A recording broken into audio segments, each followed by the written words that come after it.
There exists a deception so deeply woven into the fabric of modern ambition that millions pursue their dreams while unknowingly walking toward their own destruction.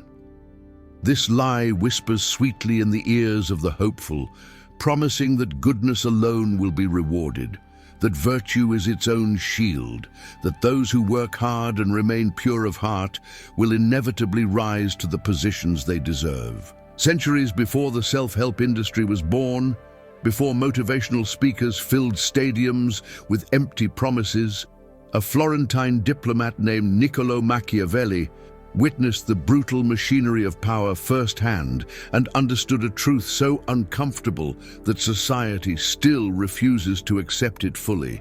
What he discovered in the blood-soaked courts of Renaissance Italy was not cynicism, but clarity, a recognition that the world operates by laws far different from those taught in Sunday schools and inspirational seminars. The question that burns at the heart of this revelation is not whether you are good enough, smart enough, or deserving enough. The question is whether you are willing to see reality as it truly is, stripped of comforting illusions, and act accordingly. The lie about success that Machiavelli exposed is this: that the universe rewards moral purity, that playing by imaginary rules will somehow protect you from those who understand the actual game being played. Walk through any corporate office, any political chamber, any competitive arena where stakes are high, and you will find the same pattern repeating endlessly. The virtuous worker who believes loyalty will be rewarded watches as the strategically ambitious colleague secures the promotion.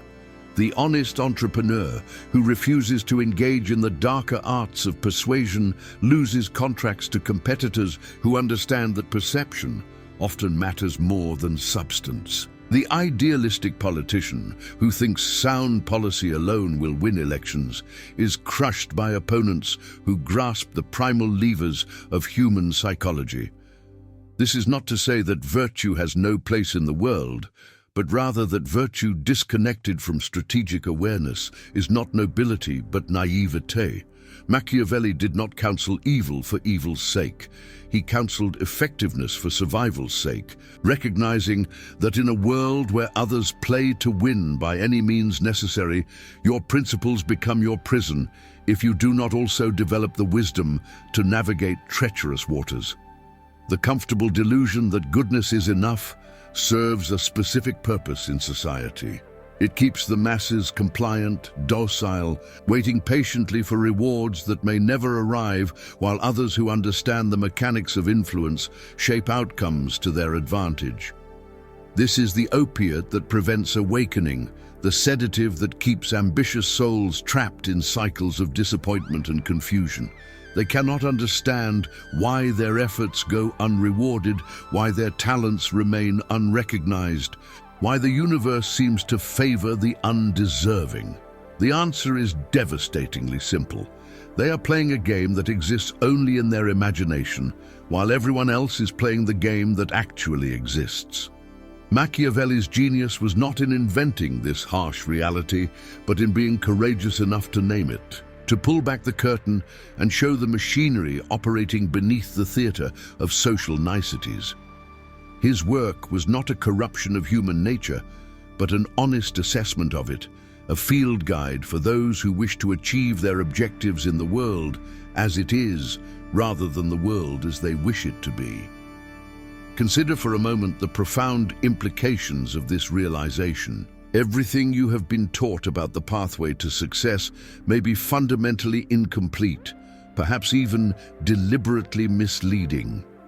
The mentors who told you to keep your head down and work hard may have genuinely believed their own advice, but belief does not equal truth. The cultural narratives about merit-based advancement, about cream rising to the top, about justice prevailing in the end, these are not descriptions of reality, but prescriptions for a reality that has never existed outside of fairy tales and motivational posters. Machiavelli observed that fortune favors not the righteous, but the adaptable, not the pure, but the perceptive. not those who follow rules, but those who understand when rules serve their purpose and when they must be transcended. This does not mean abandoning all principle or becoming a villain in pursuit of victory. It means developing a more sophisticated understanding of how power actually flows, how decisions actually get made, how influence actually accumulates in human systems. The person who combines genuine competence with strategic awareness becomes formidable. The person who possesses only competence becomes a tool in someone else's design. What makes this lie so dangerous is not merely that it misleads, but that it disarms. It convinces you to enter the arena of ambition without the proper weapons, to engage in competition without understanding the rules actually being applied, to pursue goals while handicapping yourself with assumptions that your rivals do not share. The world is full of talented, hard-working, well-intentioned people who never achieve a fraction of their potential because they refuse to acknowledge that success requires more than talent, effort, and good intentions. It requires an understanding of human nature in all its complexity, an awareness of the psychological forces that drive decisions, a willingness to see beyond surface appearances to the deeper currents that actually determine outcomes. Machiavelli spent his life studying princes, republics, generals, and conspirators, not out of fascination with power for its own sake, but from a burning desire to understand what actually works in the real world of human affairs. What he discovered and documented was a set of principles that remain as relevant today as they were 5 centuries ago. Principles that those who succeed either consciously apply or unconsciously embody. The tragedy is that most people will reject these insights outright, not because they are false, but because accepting them requires abandoning comforting illusions about how the world operates. The question you must ask yourself is whether you value comfort or effectiveness, whether you prefer pleasant myths or useful truths. The architecture of this magnificent lie begins in childhood, constructed brick by brick through 1,000 small lessons about how the world supposedly operates. Parents, teachers, religious leaders, and cultural stories all collaborate unknowingly in building an edifice of belief that hard work equals reward, that goodness generates protection, that the universe maintains some cosmic ledger of justice. These lessons are not delivered with malicious intent. Those who teach them often genuinely believe in their truth, having themselves been indoctrinated into the same system of thought. The comforting nature of these beliefs makes them exceptionally resistant to contradictory evidence. When a good person suffers or an evil person prospers, the narrative adapts rather than breaks. We tell ourselves that rewards come in the afterlife, that karma works on timescales beyond our perception, that the wicked will eventually face consequences we simply have not witnessed yet. Machiavelli understood that these explanatory mechanisms serve to preserve the belief system rather than to describe reality accurately. They are psychological defenses against a truth too unsettling to confront directly. The social utility of this deception becomes clear when examined from the perspective of those who benefit from its propagation. Every system of power requires a compliant base. Individuals who will follow rules, respect authority, and accept their position without excessive resistance. If the masses truly understood that success flows not primarily from merit, but from strategic positioning, from the cultivation of advantageous relationships, from the skillful management of perception, and the willingness to act decisively when opportunity presents itself, the stability of hierarchical structures would be threatened.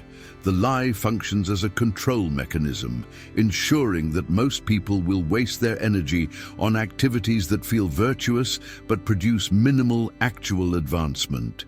They will focus on being good rather than being effective, on following procedures rather than achieving objectives, on maintaining moral purity rather than developing strategic competence. Meanwhile, those who understand the actual mechanics of advancement, whether consciously or unconsciously, will position themselves advantageously, build networks of reciprocal obligation, shape narratives to their benefit, and secure outcomes through methods that the virtuous majority would never consider. Machiavelli's observations of Renaissance Italy provided him with a laboratory for studying power in its rawest forms. In the city-states of his era, the gap between official morality and actual practice was impossible to ignore. Princes spoke publicly of virtue and Christian duty while privately engaging in assassination, betrayal, and strategic cruelty. Republics proclaimed their commitment to justice while manipulating laws to serve factional interests. Military leaders invoked honor while employing deception and brutality as standard tactical instruments. What distinguished Machiavelli from his contemporaries was not that he witnessed these contradictions, but that he refused to look away from them, refused to pretend that the public narratives bore any meaningful relationship to private realities. He recognized that successful actors in the political arena were those who mastered a form of dual consciousness, maintaining public adherence to conventional morality while privately operating according to principles of effectiveness. This was not hypocrisy in his view, but necessity, an adaptation to the fundamental structure of human social organization. The psychological comfort provided by the meritocracy myth cannot be overstated. It allows individuals to believe that their current position, whether high or low, reflects some essential truth about their worth and capabilities. Those who have succeeded can attribute their success to personal virtue and effort, rather than to advantage, timing, or strategic maneuvering. Those who have failed can maintain hope that continued virtue and effort will eventually be rewarded, that they simply have not yet accumulated sufficient moral credit for the universe to pay out. This belief system serves both the successful and the unsuccessful by providing each with a comprehensible narrative about their circumstances. The successful avoid guilt about advantages they may have enjoyed or methods they may have employed. The unsuccessful avoid despair by maintaining faith in an eventual balancing of cosmic scales. What both groups avoid is the more disturbing recognition that outcomes often depend on factors having little to do with merit, that the world is far more chaotic and amoral than our narratives suggest, that security and success require a more sophisticated and sometimes uncomfortable set of strategies than simple virtue and hard work. Machiavelli's great contribution was to articulate clearly what many had long suspected, but few dared to say explicitly. Power flows to those who understand its nature and are willing to employ appropriate means to acquire and maintain it.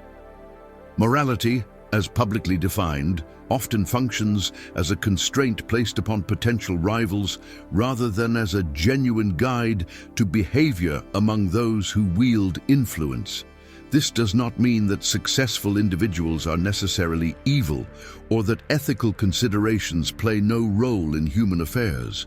Rather, it means that ethics must be understood as one factor among many, as a tool that can be strategically deployed, but that must never become a cage that prevents effective action. The leader who is exclusively moral will be exploited by less scrupulous rivals. The leader who is exclusively amoral will generate such opposition and distrust that their position becomes untenable. The successful leader must therefore cultivate the appearance of virtue while maintaining the capacity for actions that virtue alone would prohibit, exercising this capacity with discretion and strategic timing. The modern world has grown more sophisticated in its methods of obscuring these realities, not less. Corporate structures, democratic procedures, and professional norms create layers of bureaucracy and process that make the exercise of power less visible than it was in Machiavelli's era. Yet beneath these surface structures, the fundamental dynamics remain unchanged. Decisions are still made based on relationships, interests, and strategic calculations, rather than purely on merit. Advancement still depends on visibility, positioning, and the ability to manage perceptions. Conflicts are still won by those who combine legitimate means with psychological insight and strategic ruthlessness when circumstances demand it. The difference is that modern actors have become more skilled at concealing these realities, at maintaining the fiction of meritocracy and rule-based governance, while operating according to older and deeper principles. Those who recognize this dual nature of organizational life, who can navigate both the official channels and the informal networks, who understand when to follow procedures and when to circumvent them, possess an advantage so substantial that it might as well be a different species competing against those who remain trapped in naive belief systems.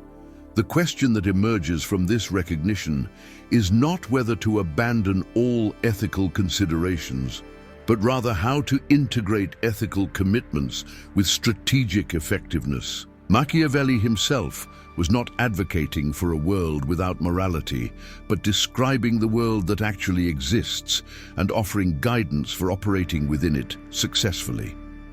He recognized that excessive virtue, disconnected from prudent calculation, leads to destruction as surely as does excessive vice. The individual who wishes to accomplish meaningful objectives in the world must therefore develop a more nuanced understanding of virtue itself, recognizing that there are circumstances in which traditional virtues must be temporarily set aside in service of larger purposes.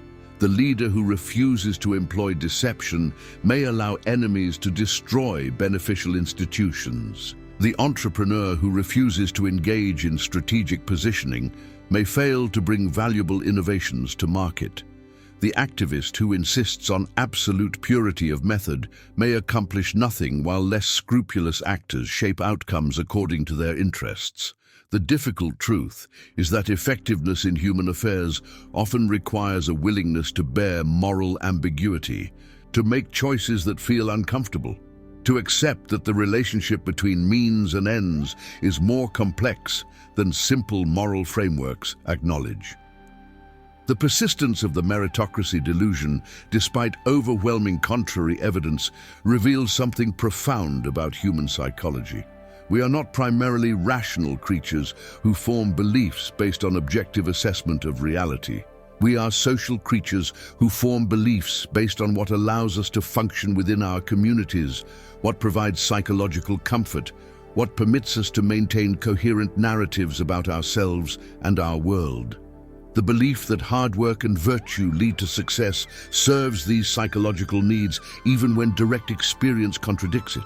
When individuals encounter evidence that the world does not operate according to meritocratic principles, they typically employ a variety of cognitive mechanisms to preserve their existing worldview rather than updating their understanding. They attribute their own failures to insufficient effort rather than to strategic deficiencies. They interpret others' success as earned even when the methods employed were questionable. They construct elaborate rationalizations that allow uncomfortable facts to coexist with comfortable beliefs without generating the cognitive dissonance that might prompt genuine revision of their mental models. Machiavelli observed this pattern repeatedly in the downfall of princes and republics that refused to acknowledge unpleasant realities about their situations. A prince might believe that the loyalty of his subjects was based on their love for his virtuous character, when in fact it was based on fear of his power and hope for his patronage. When circumstances changed and the foundations of his authority eroded, he would be bewildered by the sudden transformation of devoted followers into indifferent spectators or active enemies. His blindness to the true basis of his position made him unable to take appropriate defensive measures until too late. The same pattern plays out in modern contexts constantly. The executive who believes her team respects her for her leadership qualities rather than for her control over their careers will be shocked when they turn against her the moment her position becomes vulnerable. The entrepreneur who believes customers are loyal to his company because of shared values rather than because of competitive pricing will be devastated when they abandon him for a better deal. The professional who believes his reputation for competence will protect him during organizational restructuring will learn painfully that relationships and political positioning matter more than technical skill when difficult decisions must be made. This strategic blindness is not distributed randomly across the population. It correlates strongly with the very virtues that society claims to value most highly. Those who are most honest tend to assume others are equally honest. Those who are most conscientious tend to believe that conscientiousness will be recognized and rewarded. Those who are most principled tend to think that principles provide meaningful protection against unprincipled actors. This creates a tragic irony where the individuals who possess the greatest potential to contribute positively to society are often those least equipped to navigate its political realities effectively. They enter competitive situations with one hand tied behind their backs, constrained by internal commitments that their rivals do not share. Machiavelli recognized this pattern in the fate of moral reformers throughout history. Those who sought to improve society by appealing to higher principles were typically crushed by those who understood that appeals to principle are less effective than appeals to interest, that moral arguments are less compelling than material incentives or credible threats, that changing outcomes requires changing power relationships rather than merely changing minds. The educational system in most societies actively reinforces this strategic blindness by teaching students to focus on individual achievement through demonstrated competence rather than on collective dynamics and political positioning. Students learn to write excellent papers, solve complex problems, and master technical skills, but receive almost no instruction in understanding organizational politics, building strategic relationships, managing perceptions, or recognizing when official processes and actual decision-making diverge. This produces graduates who are technically capable but politically naive, who enter professional environments expecting meritocratic evaluation but encountering political realities. Some eventually learn through painful experience that different rules apply than those they were taught. Others never fully adapt, spending entire careers confused about why their efforts go unrewarded and their talents unrecognized. A small minority arrive at workplaces already possessing intuitive understanding of political dynamics, having learned through observation of their families or early social experiences that success depends on more than competence. These individuals often rise rapidly, not because they are more skilled, but because they operate according to a more accurate model of how organizations actually function. Machiavelli himself learned these lessons through direct experience in the Florentine government, where he observed firsthand the gap between official procedures and actual power dynamics. He saw how decisions that appeared to emerge from deliberative processes were actually predetermined through private negotiations and strategic positioning. He witnessed how individuals who mastered the art of managing appearances and building coalitions advanced, while those who relied solely on merit stagnated. He experienced personally the consequences of political vulnerability when the Medici family returned to power and he was removed from office, tortured, and exiled despite his competence and years of service. This experience crystallized for him the understanding that position depends not on deserving, but on utility to those who hold power. That loyalty and past service provide no protection when political winds shift, that the only reliable security comes from understanding the forces that determine outcomes and positioning oneself accordingly. His writings represent an attempt to share these hard-won insights with others who might benefit from them, to provide a clear-eyed analysis of power stripped of the mystifications that typically obscure it. The resistance to accepting Machiavelli's insights is not merely intellectual, but deeply emotional. Acknowledging that the world operates according to principles other than those we were taught requires abandoning comforting beliefs about cosmic justice, about the inherent fairness of social systems, about the reliability of playing by the rules. It means accepting that we have potentially wasted years or decades pursuing success through methods that were never going to work, that the advice we received from trusted mentors may have been fundamentally flawed, that we must take responsibility for developing our own strategic understanding rather than relying on conventional wisdom. This is psychologically threatening enough that most people will reject it reflexively, preferring to maintain existing beliefs even when those beliefs consistently fail to predict or explain their experiences. They will attribute their own lack of advancement to insufficient effort, bad luck, or temporary setbacks, rather than to fundamental misunderstanding of how advancement actually works. They will view those who succeed through strategic maneuvering as corrupt exceptions, rather than as individuals who simply understand the game better than they do. Yet the cost of maintaining these illusions is substantial. Every day spent operating according to an inaccurate model of reality is a day of wasted effort and missed opportunities. The individual who believes that doing excellent work is sufficient will focus all energy on work quality while neglecting relationship cultivation, visibility management, and strategic positioning. The entrepreneur who believes that having the best product guarantees success will invest resources in product development while neglecting marketing, sales relationships, and competitive positioning. The professional who believes that following company policies provides job security will adhere strictly to official procedures while failing to recognize when informal rules or political currents make their position vulnerable. Machiavelli's fundamental message is that effectiveness requires accurate perception of reality, that success flows from understanding the world as it is rather than as we wish it to be, that the first step toward achieving any objective is seeing clearly the forces and dynamics that will determine whether that objective can be reached and through what means. When we examine the lives of those who have achieved substantial success across various domains, a pattern emerges that confirms Machiavelli's observations rather than contradicting them.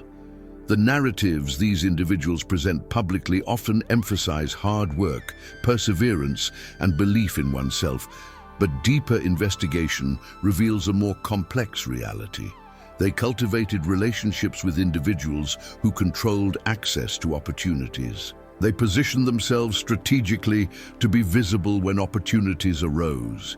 They managed their reputations carefully to create perceptions that served their objectives. They demonstrated willingness to make difficult decisions that more scrupulous individuals would avoid. They understood timing and moved decisively when circumstances favored action. None of this appears in the simplified success stories presented in biographies and interviews, both because it sounds less inspiring than tales of merit rewarded, and because openly acknowledging strategic maneuvering undermines the very mystique that such maneuvering creates. The successful maintain a cultivated ambiguity about the sources of their success, allowing others to project merit-based explanations while privately understanding and employing more sophisticated methods. Machiavelli noted that successful princes typically combined legitimate authority with what he called virtù, a concept encompassing strategic intelligence, decisive action, adaptability to circumstances, and willingness to employ whatever means proved necessary to achieve objectives. This virtue was distinct from conventional virtue, though successful rulers learned to display the appearance of conventional virtue when advantageous. They understood that subjects prefer to believe their ruler is good, just, and merciful, So they cultivated these perceptions while maintaining the capacity for actions that goodness, justice, and mercy alone would prohibit. A prince who appeared strong but merciful could govern more effectively than one who was actually merciful but appeared weak, because the appearance of strength prevented challenges while the appearance of mercy generated affection. This insight applies far beyond princely rule. The executive who appears decisive and confident will be granted authority and latitude that a more hesitant executive will not receive, regardless of whether the confidence is genuinely justified. The professional who projects competence and control will be assigned high-value projects that a more self-doubting individual will never be offered, even if the self-doubting individual possesses superior actual skills. The relationship between substance and perception is more complex than naive models acknowledge.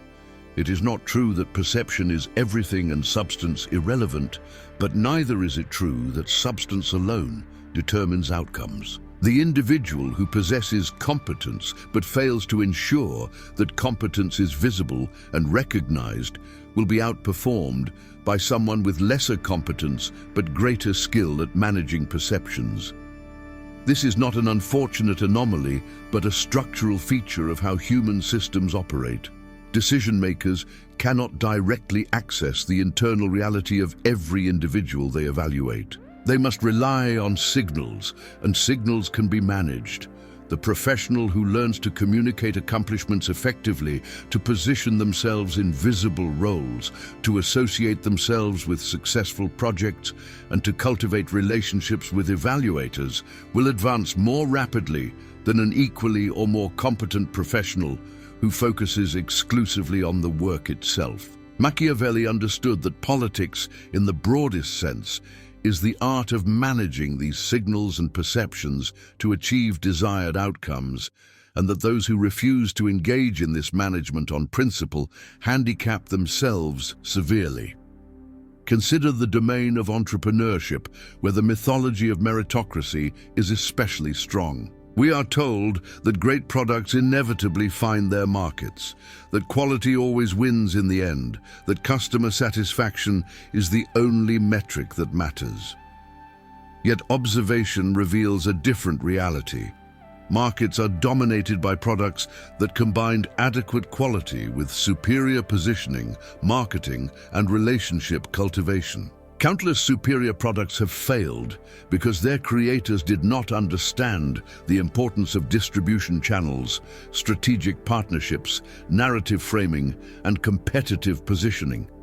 The entrepreneur who raises funding typically succeeds not by having the best business plan, but by presenting the most compelling narrative to investors, by leveraging warm introductions through network connections, by signaling credibility through association with recognized brands or individuals, and by demonstrating understanding of what investors actually want to hear, rather than what conventional wisdom suggests they should want to hear. None of this requires dishonesty, but it does require strategic sophistication that goes far beyond simply building a good product and expecting the market to recognize its value. Machiavelli's analysis of military leadership provides additional illumination on these dynamics. He observed that successful generals combine tactical skill with psychological warfare, using deception, managing morale, and understanding that victories often depend less on battlefield prowess than on positioning before battles begin, on intelligence about enemy intentions and capabilities, on strategic alliances that create favorable conditions.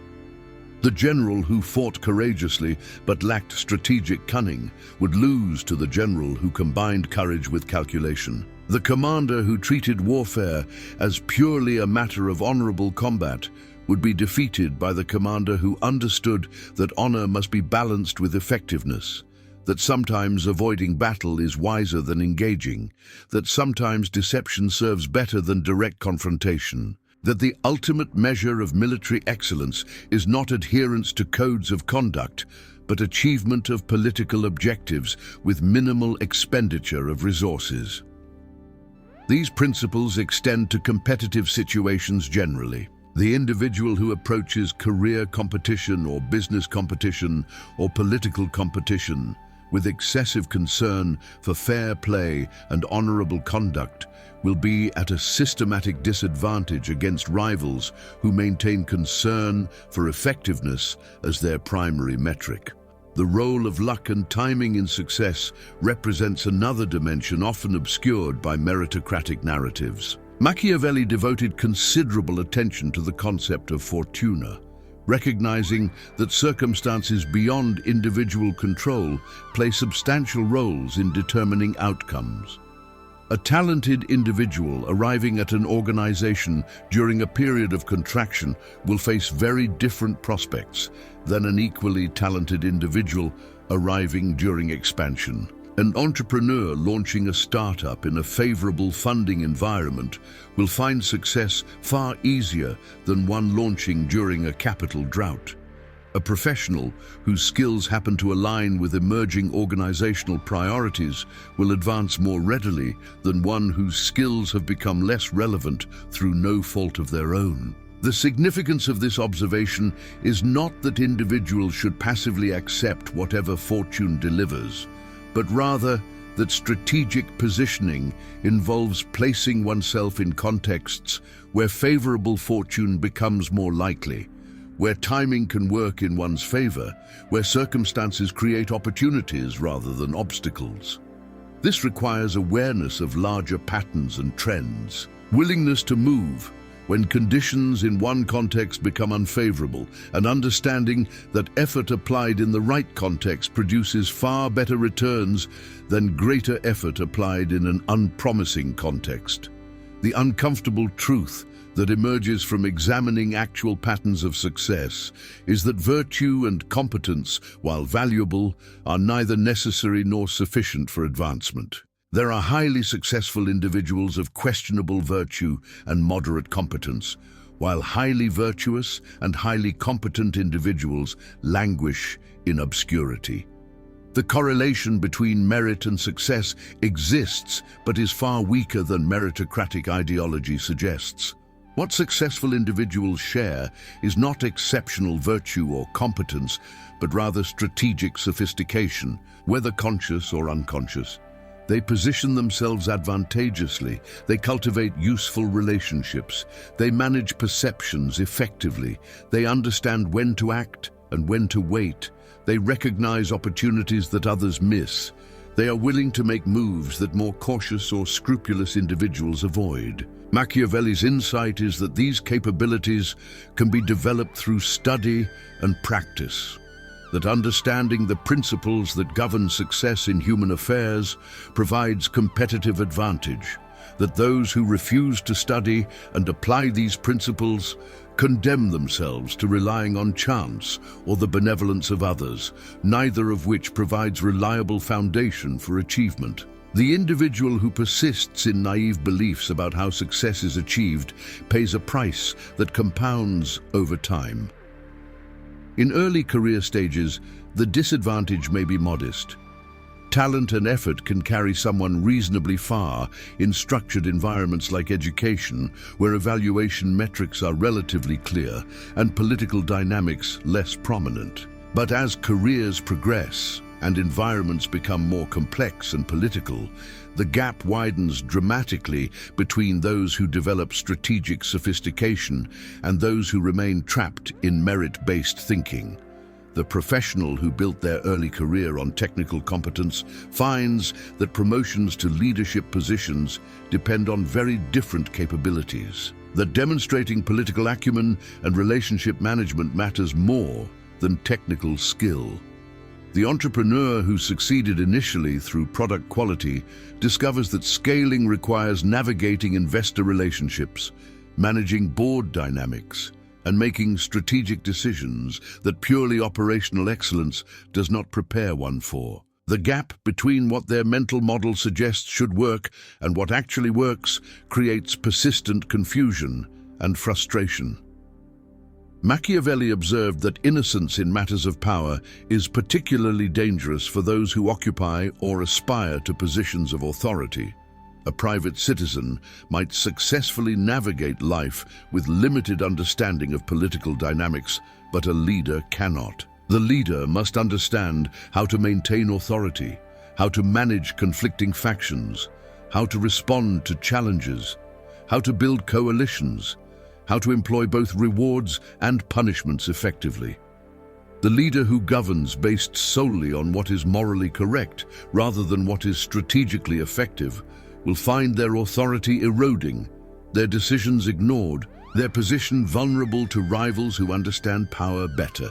This applies not merely to political leaders, but to anyone in a position of authority or influence. The manager who believes that treating employees fairly and competently will ensure their loyalty and cooperation will be blindsided when organizational politics or external opportunities lead employees to act according to their interests rather than gratitude. The professional who believes that doing good work creates job security will be shocked when restructuring or political shifts make their position vulnerable despite years of excellent performance. The psychological toll of operating with an inaccurate mental model should not be underestimated. When outcomes consistently fail to match expectations, when effort does not produce anticipated results, when the world seems arbitrary and unjust, the cognitive dissonance creates genuine suffering. Some individuals respond by intensifying their efforts, assuming they simply have not worked hard enough, leading to burnout without corresponding results. Others become bitter and cynical, concluding that success is purely about luck or corruption, abandoning agency rather than developing better strategic understanding. Still others oscillate between hope and despair, occasionally receiving reinforcement from small successes that seem to validate their approach, preventing them from recognizing the fundamental inadequacy of their framework.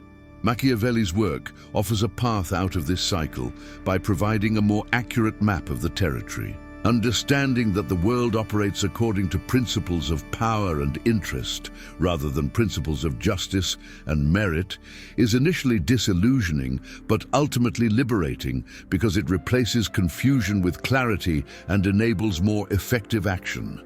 The preservation of innocence is sometimes actively encouraged by those who benefit from others remaining strategically naive. Leaders who understand power dynamics often prefer that subordinates believe in meritocracy, because such belief makes them more predictable and controllable.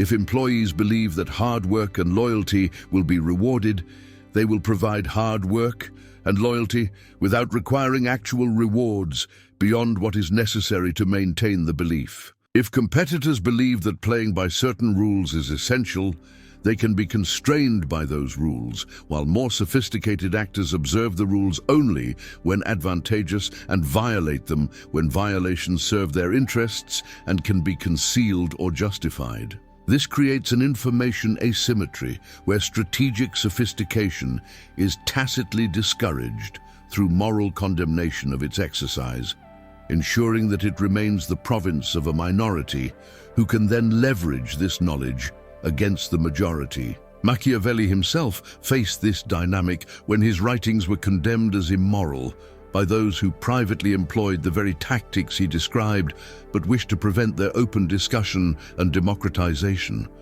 The concept of maintaining plausible deniability represents one mechanism through which sophisticated actors preserve advantages while preventing strategic knowledge from spreading. Actions that advance interests but contradict official values are undertaken in ways that permit alternative interpretation, allowing those who benefit to maintain the appearance of virtue while achieving outcomes that virtue alone would prohibit. The executive who needs to remove a competent subordinate who threatens their position will typically not fire them explicitly for political reasons, but will instead identify or manufacture performance deficiencies, restructure roles to eliminate positions, or create conditions that encourage voluntary departure. This preserves the narrative that decisions are merit-based while actually being politically motivated. Those who lack strategic sophistication will accept the official explanations, maintaining their belief in meritocratic systems.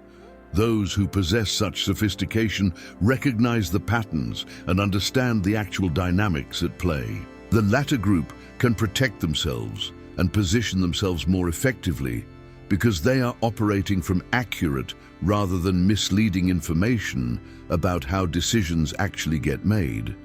Machiavelli's discussion of how princes should relate to advisors illuminates another dimension of these dynamics.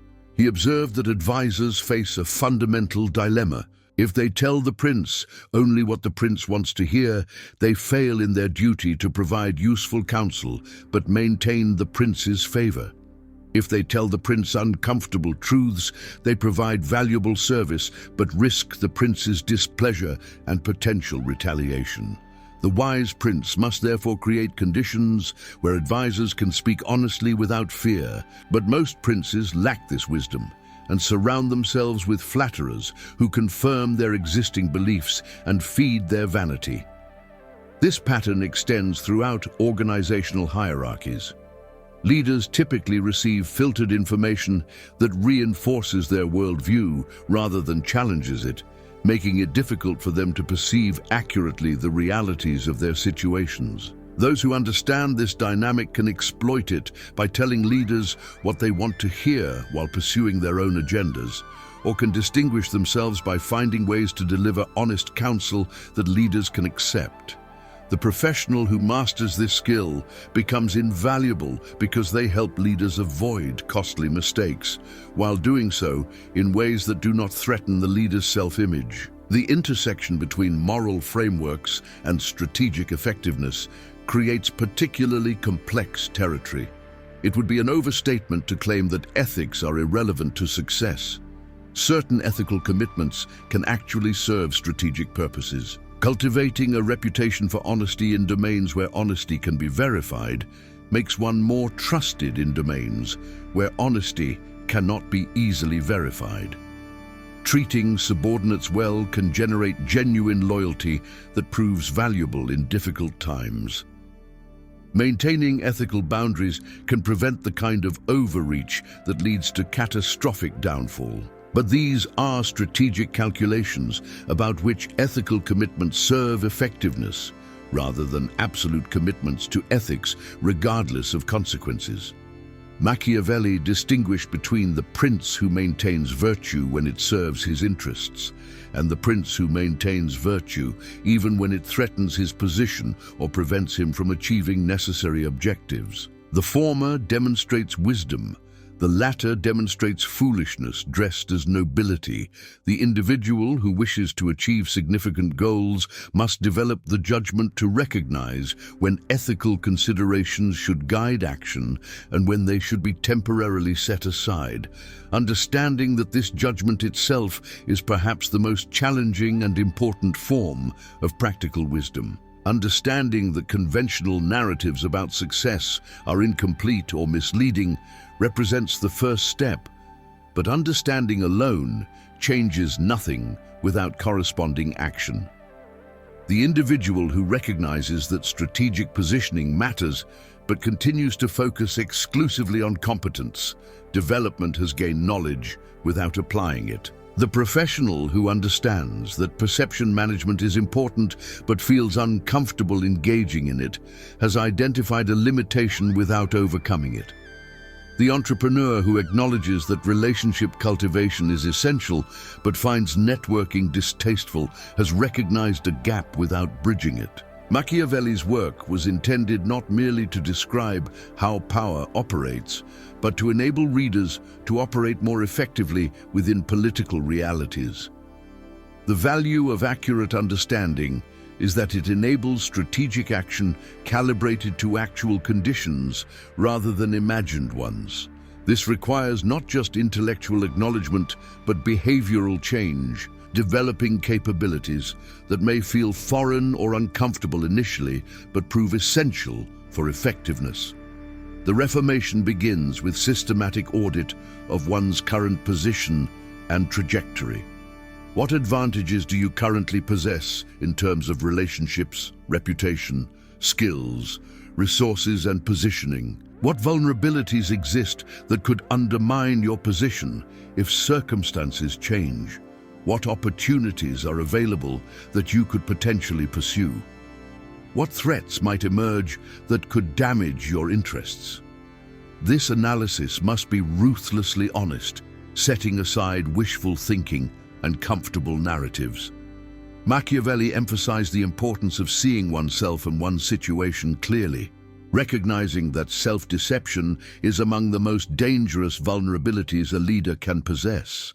The executive who overestimates their indispensability will fail to shore up their political position and may be shocked when they are replaced. The entrepreneur who overestimates their product's competitive advantage will fail to adapt when competitors emerge with superior offerings. The professional who fails to recognize that their skills are becoming obsolete will not retrain until too late to preserve their career trajectory. Having conducted honest assessment, the next step involves identifying strategic priorities that will improve one's position most significantly. For many individuals, the highest return investment is in relationship cultivation with individuals who control access to opportunities or influence decisions affecting their interests. This does not mean superficial networking or transactional relationship building, both of which are typically transparent and ineffective. Rather, it means identifying individuals whose interests potentially align with yours, finding ways to provide genuine value to them, building authentic relationships based on reciprocal benefit rather than one-sided extraction. Machiavelli observed that the most durable alliances are those based on mutual interest rather than on sentiment or obligation. The relationship that serves both parties creates natural incentive for maintenance and strengthening. The relationship based primarily on loyalty or affection becomes vulnerable the moment circumstances shift or better alternatives emerge. Therefore, the strategic actor focuses on creating and maintaining relationships where ongoing mutual benefit exists, ensuring that others have reason to continue supporting them based on rational calculation rather than depending on goodwill that may evaporate. Perception management represents another domain where strategic action typically produces high returns relative to effort invested. This does not mean dishonesty or creating false impressions, both of which carry substantial risks if discovered. Rather, it means ensuring that genuine accomplishments and capabilities are visible to relevant audiences, that one's personal brand accurately reflects strengths, that communication is calibrated to create desired impressions.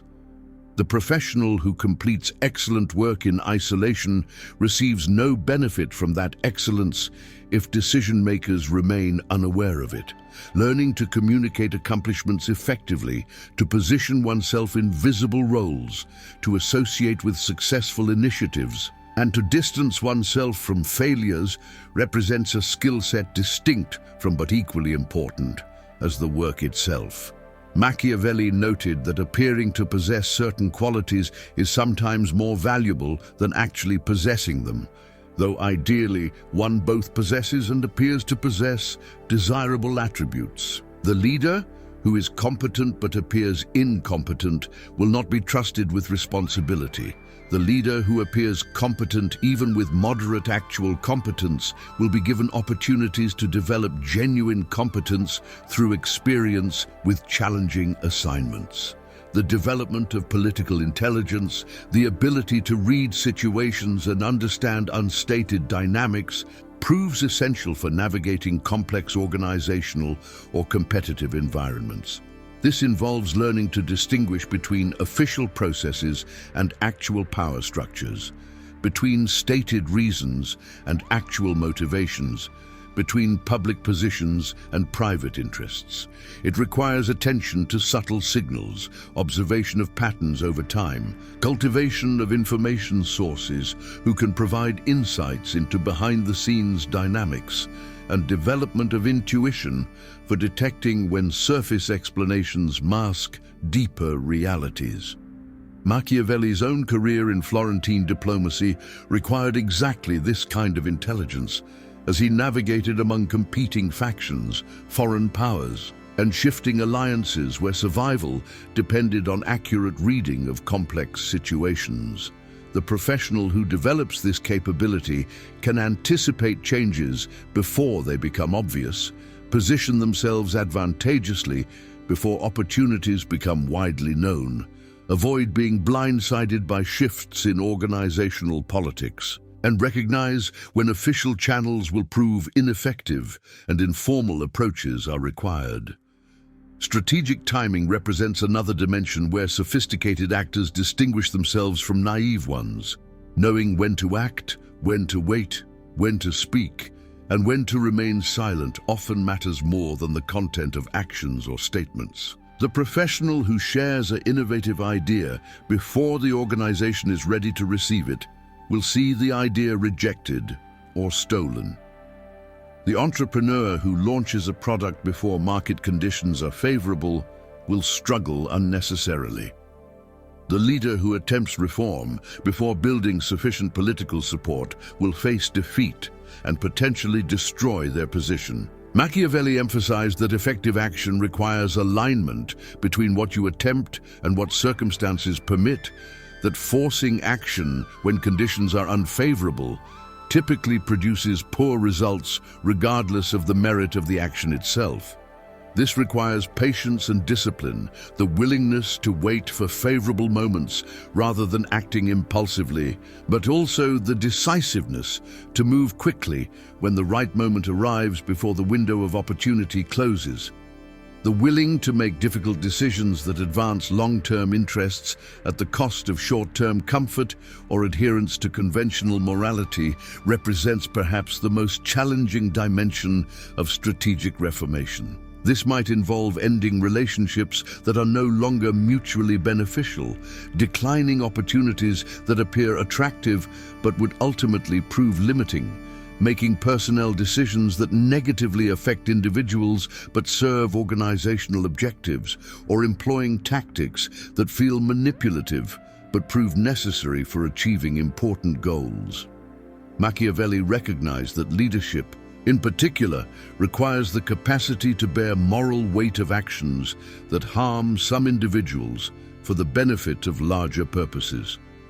The executive who cannot bring themselves to fire underperforming employees will gradually degrade their organization's effectiveness. The entrepreneur who cannot bring themselves to pivot away from their original vision when market feedback indicates it will not succeed will waste resources on a doomed venture. The professional who cannot bring themselves to leave a comfortable but limiting position will sacrifice long-term potential for short-term security.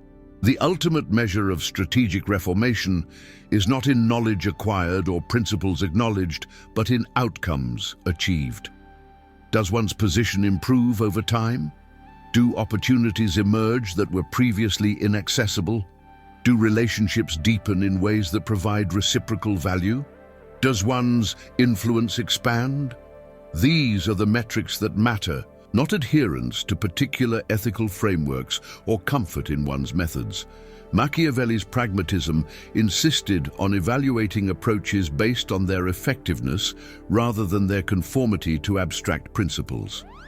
This does not mean abandoning all principles, but rather ensures that principles serve purposes rather than becoming obstacles to purposes. The individual who successfully navigates this reformation emerges with greater agency, more accurate perception of reality, enhanced capability to achieve objectives, and reduced vulnerability to forces beyond their control. The path is uncomfortable because it requires abandoning comforting illusions and accepting responsibility for strategic dimensions of life that conventional wisdom suggests can be ignored. But the alternative is continued operation according to frameworks that systematically disadvantage those who adhere to them while benefiting those who understand actual dynamics. One of Machiavelli's most profound insights involves the relationship between conventional virtue and effective action, a relationship far more complex than simple opposition between morality and pragmatism. He observed that certain virtues, when practiced without strategic consideration, become vices in their consequences. Excessive generosity impoverishes the prince and necessitates burdening subjects with taxation, generating resentment rather than gratitude. Excessive mercy toward wrongdoers creates disorder that harms innocent citizens. Excessive honesty telegraphs intentions to rivals who can then counter them. Excessive commitment to keeping promises constrains adaptation when circumstances change. This does not mean that generosity, mercy, honesty, and promise-keeping have no value, but rather that their value depends on context and must be balanced against other considerations. The leader who practices virtue indiscriminately will achieve worse outcomes than the leader who practices virtue strategically, calibrating their behavior to circumstances rather than following rigid rules regardless of consequences. The sophisticated understanding of virtue involves recognizing that different situations call for different qualities, that effectiveness requires a repertoire of responses rather than consistent adherence to a single mode of being. In some contexts, generosity serves strategic purposes by building loyalty and reputation. In others, parsimony is essential for maintaining resources and avoiding dependence. In some situations, mercy demonstrates magnanimity and generates support. In others, severity is necessary to establish credibility and deter future challenges. The individual who can only be one way, regardless of circumstances, limits their effectiveness to situations where that way happens to be appropriate. Machiavelli used the metaphor of the fox and the lion, arguing that the prince must know how to employ both cunning and strength, using each when appropriate, rather than relying exclusively on either. This flexibility requires both broad capability development and keen judgment about which capabilities to deploy in particular circumstances. The appearance of virtue often provides more practical value than virtue itself, a disturbing recognition that challenges conventional moral frameworks. A leader who is actually generous but appears miserly receives less benefit than a leader who is selectively generous in visible ways while privately conserving resources. A leader who is genuinely honest but appears capable of deception is taken more seriously in negotiations than one whose complete honesty is universally known. A leader who is actually merciful but has established a reputation for severity through occasional harsh punishment can govern with less actual violence than a leader known to be consistently merciful. These observations reveal that human psychology responds more strongly to signals and perceptions than to underlying realities that cannot be directly observed. The strategic actor, therefore, focuses on managing signals and cultivating advantageous perceptions while maintaining flexibility in actual behavior. This is not simple hypocrisy, but rather sophisticated understanding of how social influence operates in practice. Yet there are limits to the divergence between appearance and reality that can be sustained. Machiavelli warned that reputations built entirely on false foundations eventually collapse when testing reveals the gap between image and substance. The leader who appears strong but is actually weak will be challenged by rivals who sense vulnerability. The professional who appears competent but lacks actual capability will eventually face assignments that expose deficiencies. The entrepreneur who creates compelling narratives but builds no real value will ultimately fail when results must be delivered.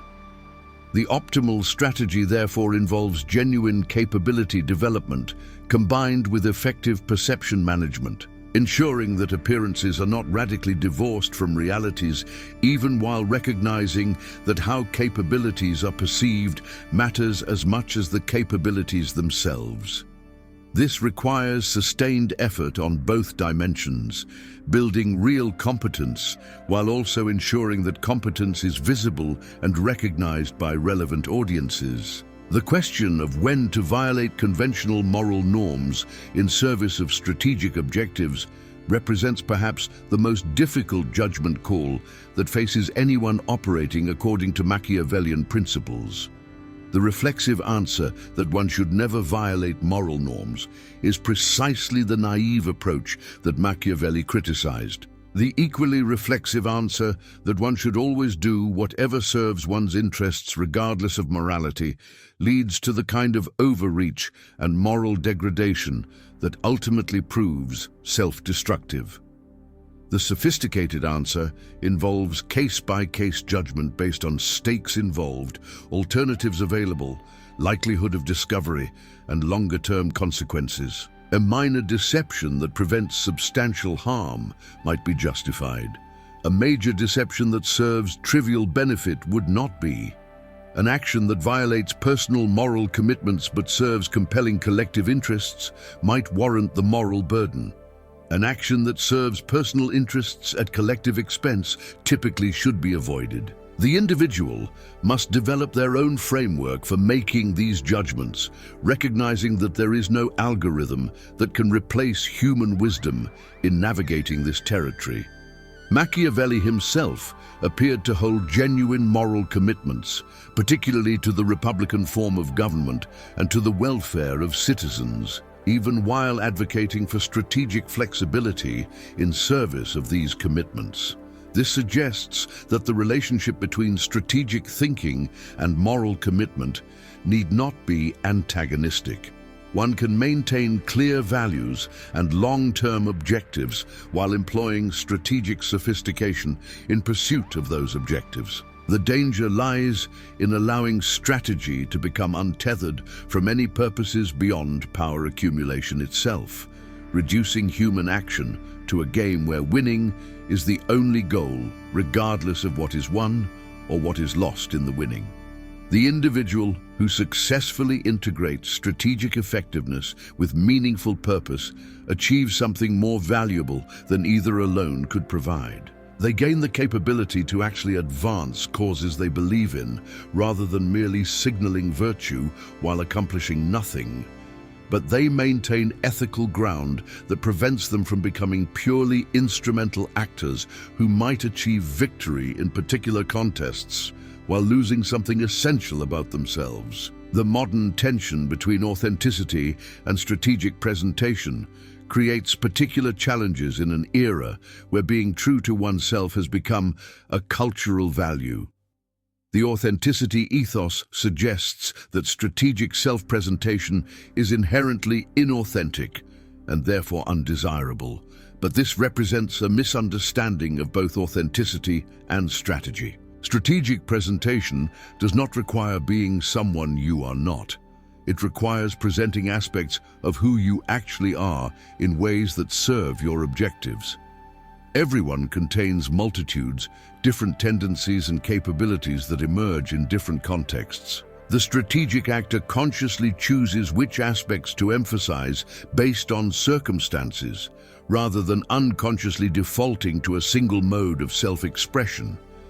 This is not inauthenticity, but rather sophisticated authenticity that recognizes that the self is complex and that different situations call for different facets of that complexity.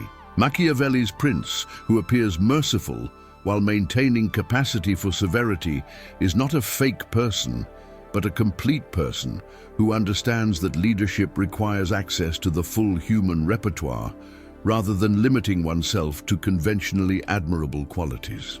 Having understood the inadequacy of meritocratic narratives, having recognized the strategic dimensions of success that conventional wisdom obscures, having developed capabilities in relationship cultivation, perception management, political intelligence, and strategic timing, the question becomes how to move forward in integrating this understanding into sustained practice. The transformation from naive to strategic actor is not accomplished through a single moment of recognition, but through consistent application of principles over extended periods.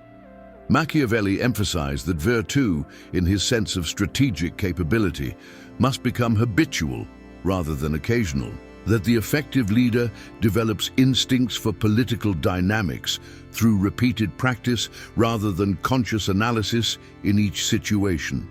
This requires patience with oneself during the learning process, recognition that mistakes will be made and lessons sometimes learned painfully, but commitment to continuous improvement rather than abandonment of the path when difficulties emerge. The cultivation of strategic sophistication need not and should not involve abandoning all ethical commitments or becoming a purely calculating actor devoid of genuine human connection.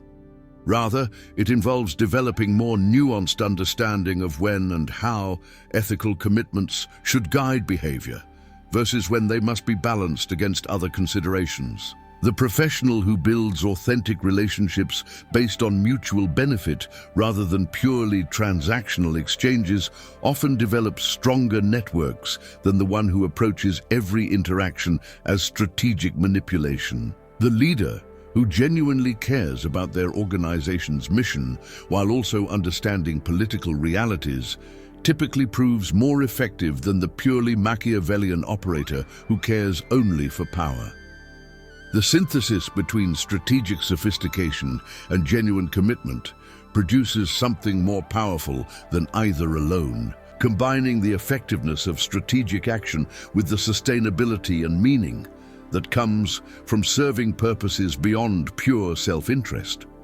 The development of judgment about when to act and when to refrain, when to speak and when to remain silent, when to compete and when to cooperate represents an ongoing challenge that never reaches final resolution. Each situation contains unique elements requiring fresh assessment. The principles Machiavelli articulated provide frameworks for thinking through situations, but cannot substitute for situated judgment in specific circumstances. This is why strategic capability cannot be reduced to a simple formula or algorithm. It requires developing wisdom through experience, learning from both successes and failures, gradually building intuition for the subtle dynamics that distinguish situations where aggressive action serves well from situations where patience proves superior. The individual who commits to this development path accepts that they will sometimes misjudge situations, that not every gambit will succeed, but that over time their batting average will improve as pattern recognition develops and intuition sharpens. The question of how to maintain integrity while employing Machiavellian principles deserves serious consideration. Integrity, properly understood, involves alignment between professed values and actual behavior, between public commitments and private actions. It does not require naive adherence to conventional morality, regardless of consequences. The individual can maintain integrity while employing strategic sophistication by being honest with themselves about their methods and motivations, by ensuring that tactical flexibility serves larger purposes they genuinely believe in, by accepting responsibility for choices made rather than deceiving themselves about the nature of their actions. Machiavelli himself demonstrated integrity in this sense by writing honestly about power dynamics rather than pretending they did not exist, by accepting the personal costs of his political involvement rather than claiming to be above politics, by maintaining commitment to Florentine republicanism even when it became dangerous to do so. The loss of integrity occurs not when one employs strategic methods, but when one employs them while denying doing so, when one acts according to self-interest while claiming to act from pure altruism, when one deceives oneself about one's own motivations and methods. The social environment in which one operates significantly affects the extent to which strategic sophistication proves necessary. In highly political environments characterized by intense competition, significant power struggles, and rivals willing to employ any means to advance, Machiavellian capabilities become essential for survival and effectiveness. In more benign environments, characterized by genuine meritocracy, cooperative culture, and ethical constraints that most actors respect, such capabilities may be less critical. The wise individual therefore seeks to position themselves in environments that align with their capabilities and comfort level. Someone who finds political maneuvering distasteful but possesses genuine technical excellence might thrive in contexts where technical merit is genuinely valued and political dynamics are muted.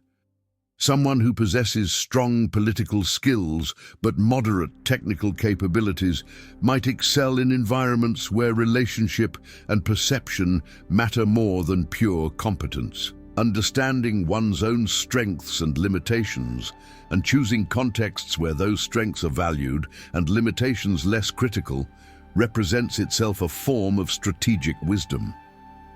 The relationship between short-term and long-term considerations requires ongoing navigation. Strategic actions that serve immediate interests sometimes undermine long-term position by damaging reputation, burning relationships, or creating enemies who will seek revenge when opportunity permits.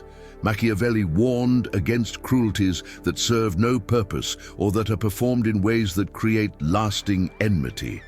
The strategic actor must therefore consider not just immediate effects, but longer-term consequences, not just first-order impacts, but second- and third-order effects that may not become visible until much later. This long-term perspective counsels against purely opportunistic behavior in favor of more sustainable approaches that build rather than merely extract value, that create allies rather than merely neutralize opponents, that enhance reputation rather than merely achieve particular objectives. The individual who develops this temporal sophistication recognizes that today's aggressive action might foreclose tomorrow's opportunities, that patience sometimes produces better outcomes than urgency, that reputation built over years can be destroyed in moments and should therefore be protected carefully. The ultimate goal of developing strategic sophistication is not to become a master manipulator or political operator, but rather to gain agency in shaping one's life and achieving objectives that matter. The naive individual is buffeted by forces they do not understand, vulnerable to dynamics they cannot perceive, dependent on the benevolence or indifference of others for their fate. The strategically sophisticated individual gains the capability to influence outcomes, to protect their interests, to create opportunities rather than merely hoping opportunities will appear, to navigate complexity effectively rather than being overwhelmed by it. This agency represents a form of freedom, liberation from the helplessness that comes from operating according to inaccurate models of reality. Machiavelli's fundamental message is that this liberation is available to anyone willing to see clearly, think strategically, and act effectively. That understanding how power and influence actually operate provides tools for shaping one's circumstances rather than being shaped by them. The price is abandoning comfortable illusions. The reward is the capability to actually achieve purposes that matter, rather than merely hoping that virtue will somehow be rewarded. What Machiavelli understood 5 centuries ago remains precisely what most people refuse to acknowledge today. The world does not reward goodness for its own sake, does not distribute success according to merit, does not operate according to the just world narratives we construct to make our experiences comprehensible. Those who cling to these comforting fictions will continue to be confused by their failures and bewildered by others' successes, forever asking why their efforts go unrewarded while less deserving individuals advance. The answer is that desert has little to do with outcomes in human affairs, that effectiveness matters infinitely more than virtue, that understanding how systems actually operate provides advantage so overwhelming that it separates the influential from the powerless regardless of their respective moral qualities. This recognition is not pessimism, but realism, not cynicism, but clarity, not the abandonment of ethics, but the acknowledgement that ethical commitments must be integrated with strategic awareness if they are to produce anything beyond good intentions and noble failures. The lie about success that has been sold to generation after generation serves specific purposes for those who benefit from others remaining naive. It keeps competition manageable by ensuring that many potential rivals handicap themselves with unnecessary constraints. It provides convenient explanations for inequality that avoid uncomfortable questions about power structures and strategic positioning. It maintains social stability by encouraging belief in systems that actual observation would reveal to be far less fair than advertised. Breaking free from this lie requires more than intellectual recognition of its falsehood. It requires emotional courage to accept that much of what you were taught was misleading, that authorities you trusted may have been wrong or deliberately deceptive. That responsibility for your outcomes rests with you and cannot be outsourced to cosmic justice or meritocratic institutions. This acceptance is painful precisely because it demands that you see your past differently and commit to operating differently going forward, abandoning strategies that feel virtuous but prove ineffective in favor of approaches that feel uncomfortable but actually work. The path forward involves neither complete rejection of morality nor naive adherence to conventional virtue. It requires developing sophisticated judgment about when ethical commitments should guide behavior and when they must be balanced against strategic necessities. It demands cultivation of capabilities that formal education typically ignores. Relationship building, perception management, political intelligence, strategic timing, and willingness to make difficult decisions that serve long-term objectives at the cost of short-term comfort or conventional approval. These capabilities do not make you a villain, but rather a fully developed adult who understands the complexity of human affairs and possesses the tools to navigate that complexity effectively. The integration of strategic sophistication with genuine purpose produces something more powerful than either alone. The capability to actually advance causes you believe in, rather than merely signaling virtue while accomplishing nothing of lasting significance. Machiavelli's legacy has been distorted by those who invoke his name to justify cruelty or selfishness, but his actual contribution was far more valuable. He provided honest analysis of how power operates, stripped of the mystifications and moral pretensions that typically obscure it. He offered practical guidance for those who wish to be effective rather than merely virtuous, who understand that good intentions without capability to implement them produce nothing but frustrated idealism. He demonstrated that clear-eyed realism about human nature and political dynamics is not incompatible with serving larger purposes, that one can acknowledge the darker dimensions of human behavior while working to create better outcomes than would emerge from naive approaches. The individual who engages seriously with his insights gains tools for effectiveness that conventional wisdom deliberately withholds, breaking free from the strategic blindness that ensures most people will never achieve a fraction of their potential. The most dangerous lie about success is not that it requires talent or effort, both of which matter to some degree. The most dangerous lie is that talent and effort are sufficient, that the world is fundamentally fair, that playing by rules provides protection, that virtue is rewarded and vice punished. This lie is dangerous precisely because it disarms you, convinces you to enter competitive arenas without understanding the actual rules being applied, encourages you to focus on dimensions that matter less while neglecting dimensions that matter more.